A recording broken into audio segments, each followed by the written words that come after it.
আপনার জোর গলায় বলতে পারি আমি একটাও চাকরি চুরি করি।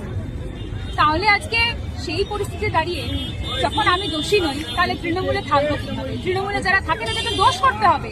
দোষ না করলে তৃণমূলে থাকার কোনো জায়গা আছে, অধিকার আছে? এই সরকারকে ভোট দিয়ে জিতিয়ে কি আমরা আমাদের ভবিষ্যৎটাও জলাঞ্জলি দিয়ে দেবো? আমি জিজ্ঞাসা করছি সাধারণ মানুষের কাছে। 16 লাখ পরীক্ষা দেবো আমরা, 16 লাখ মানুষ।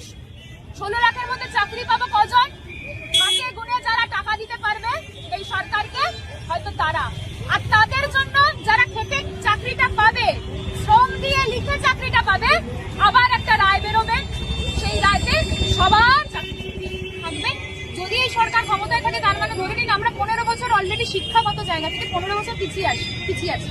এসএসসি পরীক্ষা 9 বছর পর হয়েছে, সিএসসি পরীক্ষা 2021 সালে লাস্ট হয়েছিল, আজকে 2026 সাল। আপনি কলেজ সার্ভিস কমিশন পরীক্ষা দিতে পারিনি, আমি এমএ পাস। দাদা MA pass, college service commission পরীক্ষা দিতে পারিনি আমরা। অলরেডি 15 বছর পিছিয়ে আছি। এই সরকার ক্ষমতায় এলে আরো 5 বছর, মানে 20 বছর পিছিয়ে থাকবে।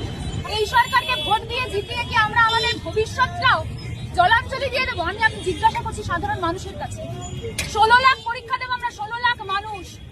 16 লাখের মধ্যে চাকরি পাবো কজন? হাতে গুনে যারা টাকা দিতে পারবে এই সরকারকে, হয়তো তারা।